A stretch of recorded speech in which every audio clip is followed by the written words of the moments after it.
आप देख रहे हैं इंडिया टाउन न्यूज, भारत की बात।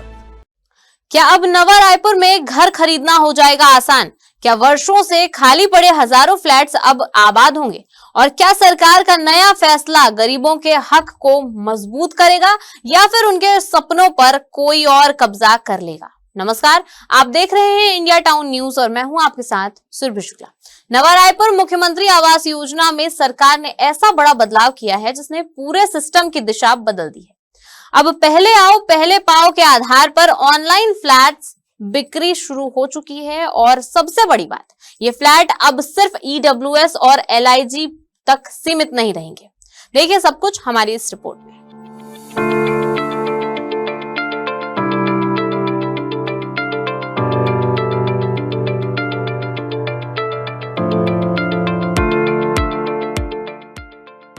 साल 2015 सपना था कि नवा रायपुर में हजारों परिवारों को सस्ता और सुरक्षित घर मिलेगा।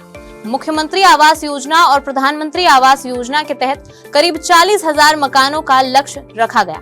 पहले चरण में 6,296 फ्लैट्स पर काम शुरू हुआ, लेकिन 10 साल बाद तस्वीर कुछ और ही नजर आई।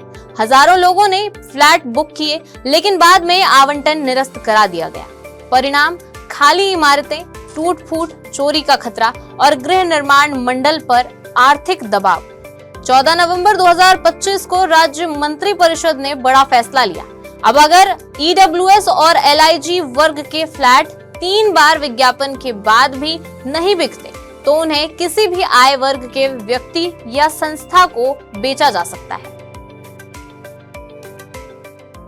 यानी अब सरकारी विभाग, होटल समूह, निजी कंपनियां और शैक्षणिक संस्थान भी अपने कर्मचारियों के लिए इन फ्लैट्स को खरीद सकेंगे। मेफेयर होटल समूह समेत कई संस्थानों ने बल्क परचेज में रुचि दिखाई है। सरकार का दावा है कि इससे नवा रायपुर की सुशासन कॉलोनियों में रौनक लौटेगी। अब बात करते हैं इस फैसले के बड़े फायदों की। तो पहला फायदा यह है कि इससे खाली फ्लैट्स जल्दी बिकेंगे। वर्षों से बंद पड़े भवनों में लोग बसेंगे, जिससे नुकसान और अवैध गतिविधियां रुकेंगी।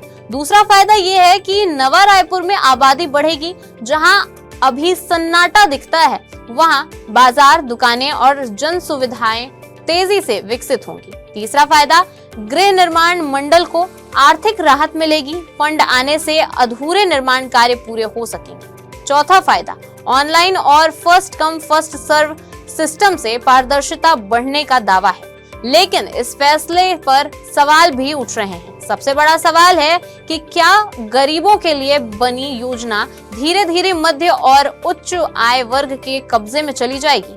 बल्क परचेज की अनुमति से निजी संस्थाएं बड़ी संख्या में फ्लैट खरीद सकती हैं।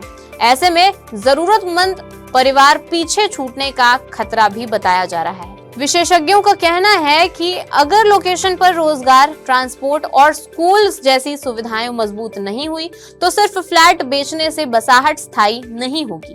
कुछ लोग यह भी सवाल उठा रहे हैं कि वर्षों बाद नियम बदलना क्या योजना की शुरुआती प्लानिंग की विफलता को नहीं दर्शाता? हालांकि सरकार साफ कह रही है कि गरीब वर्ग के हित पूरी तरह सुरक्षित रहेंगे। EWS को 1 लाख रुपए राज्य अनुदान और 1.5 लाख रुपए केंद्र अनुदान मिलेगा। वहीं LIG को 50,000 रुपए राज्य अनुदान दिया जाएगा। यानी पात्र गरीब परिवारों को पहले की तरह पूरा लाभ मिलता रहेगा। सरकार का दावा है कि यह फैसला नवा रायपुर की तस्वीर बदल देगा। लेकिन असली सवाल यही है कि क्या ये योजना गरीबों का सपना पूरा करेगी या फिर सरकारी फ्लैट्स एक नई रियल एस्टेट मार्केट बनकर रह जाएंगे? फिलहाल लगभग 500 फ्लैट्स बिक्री के लिए उपलब्ध हैं और ऑनलाइन पहले आओ पहले पाओ की दौड़ शुरू हो चुकी है। देखना होगा कि इस फैसले से नवा रायपुर बसता है या बहस और बढ़ती है। फिलहाल के लिए इस रिपोर्ट में इतना ही। अब मुझे दीजिए इजाजत और आप देखते रहिए इंडिया टाउन न्यूज, भारत की बात। नमस्कार। आप देख रहे हैं इंडिया टाउन न्यूज, भारत की बात।